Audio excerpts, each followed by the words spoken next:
ICE in Washington started out when their detention center in Seattle became unsupportable, and they needed a new place for a larger detention center because ICE took over the jurisdiction for several states. I think Alaska, I know Washington, maybe Oregon and Idaho, but I'm not sure of that.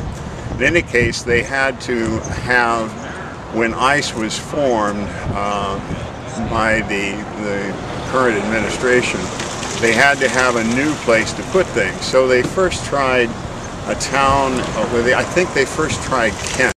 Kent said, no, we don't want a detention center, so they went to Algona and Pacific to build a detention center, and Algona and Pacific said, no, we don't want it.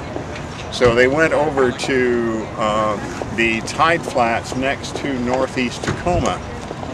And unfortunately, a lot of wealthy people, including a city council member whose name is Kevin Phelps, lived up on northeast Tacoma over there.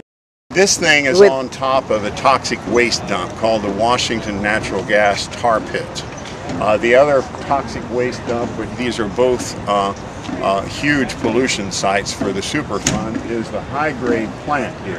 All of these guys, this gentleman here is standing around carcasses and other things that have spread around. There's enough benzene coming off of the water here from the Washington natural gas tar pits to give anybody cancer. That's why they don't use it in that building there. This whole property was bought by a gentleman named Douglas Rhine for $340,000 back maybe 5 years ago. I think that I've never proven that he and Kevin Phelps knew what was happening. But Kevin Phelps went ahead and said, we want to put a detention center here. The federal government wants it. By the way, this is a private corporation called Correctional Services Corporation that runs this for profit. They get $121 a day for everybody who stays in here. So they're not interested in letting people loose. They're interested in putting more people in here because they make money for their stockholders.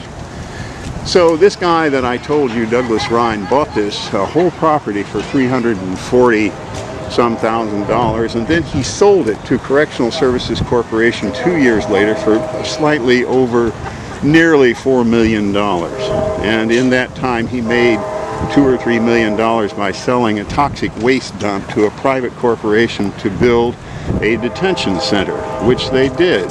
Nobody in Tacoma knew about this. No citizen knew about it. Only a few insiders like Kevin Phelps knew about it. You don't have a green card, or you get drunk one night and you're pulled in with your green card, you get sent here from anywhere from Alaska to Oregon and Idaho, because this is the detention center for any illegal activity. If you have a green card and you get pulled over for drunk driving, you might wind up here. If you have any trouble with your immigration status, you might wind up here.